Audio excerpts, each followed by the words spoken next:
Hello friends, welcome back to our channel Indu thoughts. This is మీ ఇందు. ఈ రోజు మనమైతే టేస్టీగా ఈజీగా ఫిష్ ఫ్రై ఏ విధంగా ప్రిపేర్ చేసుకోవాలో చూద్దాం. అందుకోసం ఫస్ట్ మనం మసాలా ప్రిపేర్ చేసుకోవాలండి. ఫస్ట్ ఒక ప్లేట్ తీసుకొని 1 స్పూన్ వరకు salt, 1 spoon chilli powder, 1 spoon ధనియా పౌడర్, అదేవిధంగా 1 టీ స్పూన్ వరకు పెప్పర్ పౌడర్ వేయించి పౌడర్ చేసుకున్న పౌడర్ని తీసుకున్నాను. ఆ తర్వాత జీలకర్ర పొడి కూడా 1 స్పూన్ తీసుకోవాలి. కొద్దిగా పసుపు, అదేవిధంగా 1 స్పూన్ వరకు అల్లం వెల్లుల్లి పేస్ట్ అండి. ఫ్రెష్గా ప్రిపేర్ చేసుకుంది అయితే మనకు టేస్ట్ చాలా బాగుంటుంది. ఇక తర్వాత ఇవన్నీ మిక్స్ చేసుకోవటం కోసం ఒక 2 స్పూన్స్ అంతా పెరుగు, కొద్దిగా ఆయిల్ని 1 స్పూన్ వరకు ఆయిల్ని వేసుకొని ఈ విధంగా బాగా మసాలా అంతా కలిసేటట్లు మిక్స్ చేసుకోవాలి.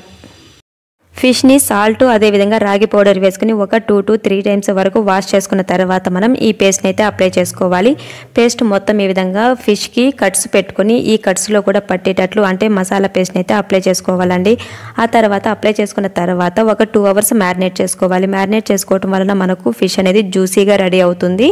మనం ఫ్రై చేసుకున్నప్పుడు ఈవెన్గా అంటే లోపలి వరకు ఈవెన్గా కుక్ అవుతుంది. అందుకోసం అయితే 2 అవర్స్ పాటు లిడ్ క్లోజ్ చేసి సైడ్ పెట్టుకుంటున్నాను. ఆ తర్వాత స్టవ్ ఆన్ చేసుకొని ఫ్లేమ్ అనేది లో టు మీడియం ఫ్లేమ్లో పెట్టుకోవాలి.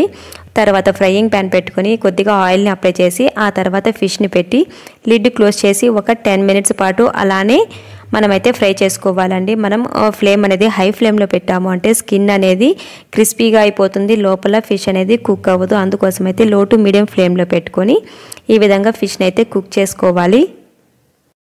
10 మినిట్స్ తర్వాత ఫిష్ని ఒకసారి ఈ విధంగా టర్న్ చేసుకొని ఇంకో సైడ్ కూడా 10 మినిట్స్ పాటు మనం ఫ్రై చేసుకోవాలండి. ఈ విధంగా 10 మినిట్స్ పాటు ఫ్రై చేసుకున్నాము అంటే ఫిష్ ఈవెన్గా కుక్ అవుతుంది లోపలంతా కూడా.